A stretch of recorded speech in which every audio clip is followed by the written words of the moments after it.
Hi everyone, hope you're well. It's Saturday the 25th of May today, and I've been working on this problem with my dice game still, where I feel the 1 in 6 chance of failure on the first roll is too harsh. And so I was looking at other dice games, especially push your luck dice games, and seeing how they balance the kind of the chance of failure so that you have some kind of choice every turn. It's funny researching dice games because a lot of dice games have no choice whatsoever, and they're just games of luck. But those, in my opinion, don't really make very good games as such. I mean, games should be all about gameplay, really, which a lot of the time just comes down to making decisions. So as long as there's a decision, then it's a good game. And that's the main issue I have with failing on your first roll, is that, like, I think I talked about this a bit yesterday, it kind of robs you of your decision. A push your luck dice game, the fun bit is deciding whether you want to risk rolling again or not, is the usual decision.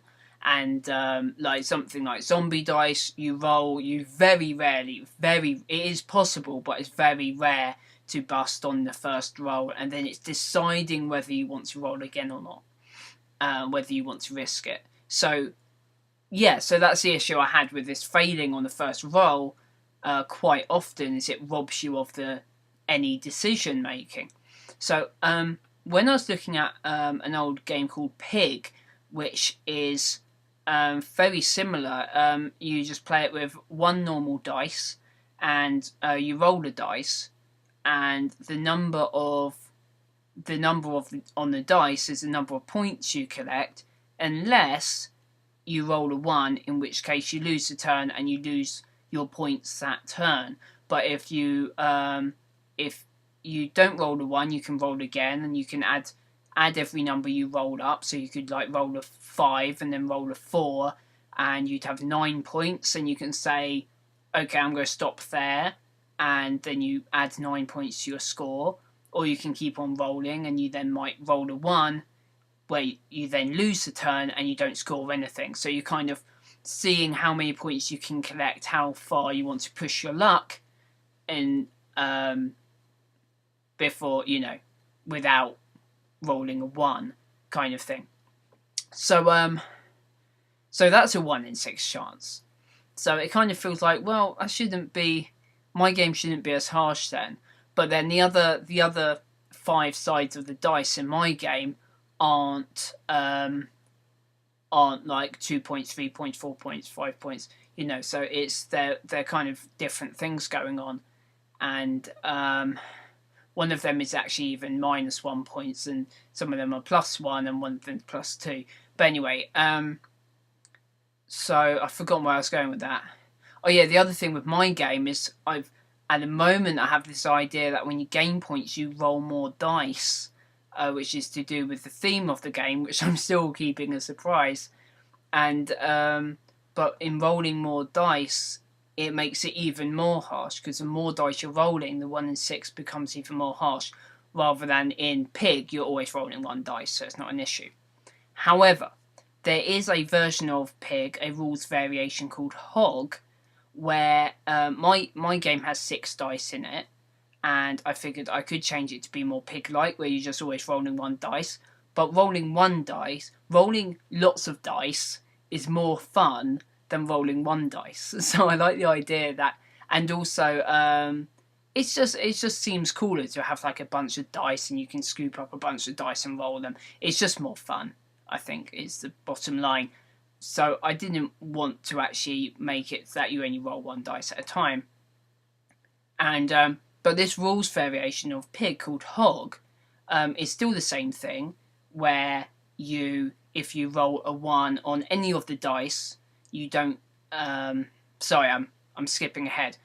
In Hog, you have multiple dice, and you choose, right? Gameplay, decision making. You choose how many dice to roll on your turn, and then you only roll the dice once. So unlike Pig, where you roll 1 dice many times, in Hog it's the same rules, but you decide how many dice you want to roll, and you roll them all once.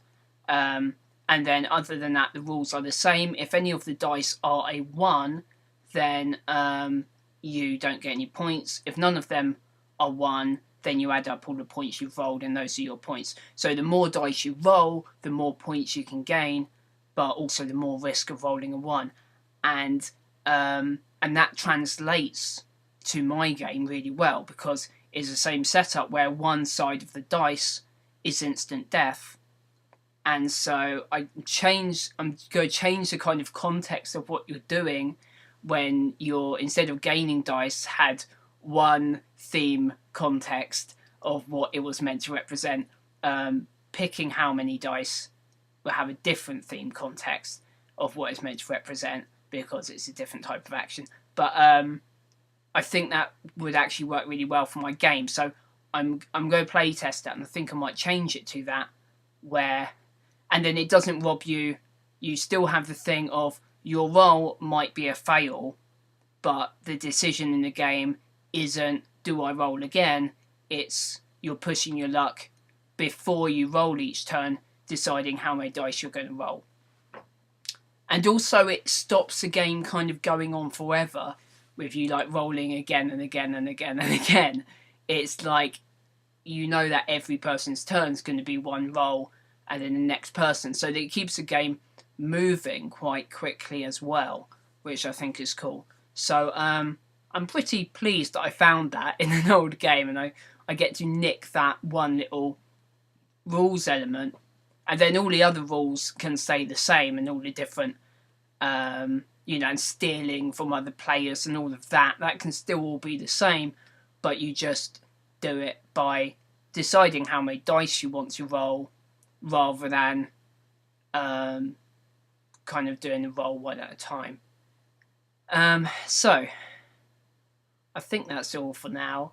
I hope that I explained that kind of clearly. I mean, if it ends up being in the game, you'll see it in the game.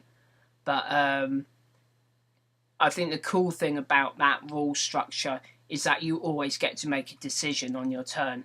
And then if you fail, it feels like it's your fault for rolling that number of dice. Unless you decide to be really safe and roll one dice and you still fail, in which case you're unlucky.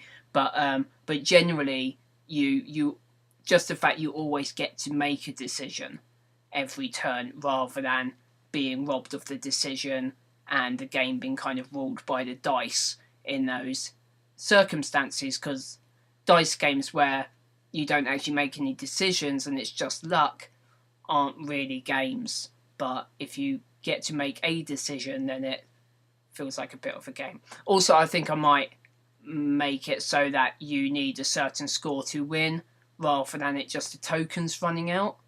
And that also plays more into the idea of how many dice do I want to roll, because you have an idea of how many points do I need, how far behind am I, and everything, or can I play it safe or whatever.